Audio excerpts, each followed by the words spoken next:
তো এই যে আপনি হতাশ হন না, আপনি বেশি আশা করেন না, এরকম তো আমরাও হতে চাই আসলে। নিজেকে ভালো রাখার মূল মন্ত্রটা আজকে একটু শিখিয়ে যান।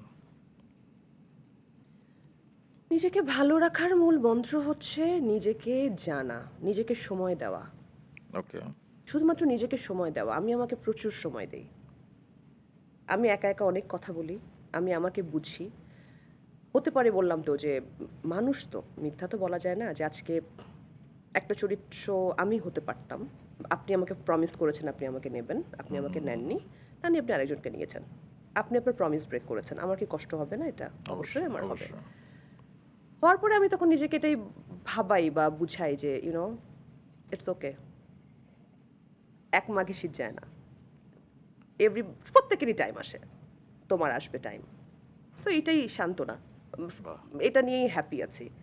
হতাশা যে একেবারেই আসে না তা না, বাট যখন আসে আমি খুব রেজিলিয়েন্ট, আমার গায়ে লাগে না অত। ওকে। সরিয়ে ফেলি।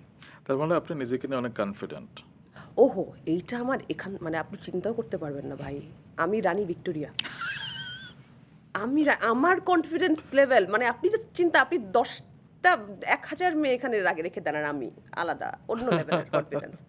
সেটা কি ওভার হয়ে যায় না তো না, না নিশ্চয়ই? ওভার না। মানে আমি বলছি আমার নিজের প্রতি সেলফ কনফিডেন্স আমার ইয়াহ! এত বেশি, নট ওভার কনফিডেন্স। ওকে। যদি আমার ওভার হইতো আপনি এতদিনে আমার সাথে মিশে বুঝে যেতেন যে আমার রাইট। ওভার কনফিডেন্স, এক্সাক্টলি, আমার অ্যারোগেন্সি দেখলে এক্সাক্টলি। পেতেন আমাকে, আপনার অ্যারোগেন্ট মনে হতো, বেয়াদব মনে হতো। আমরা তো কিছু দেখি যারা ওভার কনফিডেন্স শো করে তাদেরকে আমরা বেয়াদব বলি। ট্রু। হ্যাঁ, সো আমাকে তো কেউ কখনো আজ পর্যন্ত বেয়াদব বেয়াদব বলেনি। বলেনি। হ্যাঁ, সো হ্যাঁ, আমার এই কনফিডেন্সটা একান্তই আমার নিজের ভালো লাগার জন্য। আমার ভালো লাগে।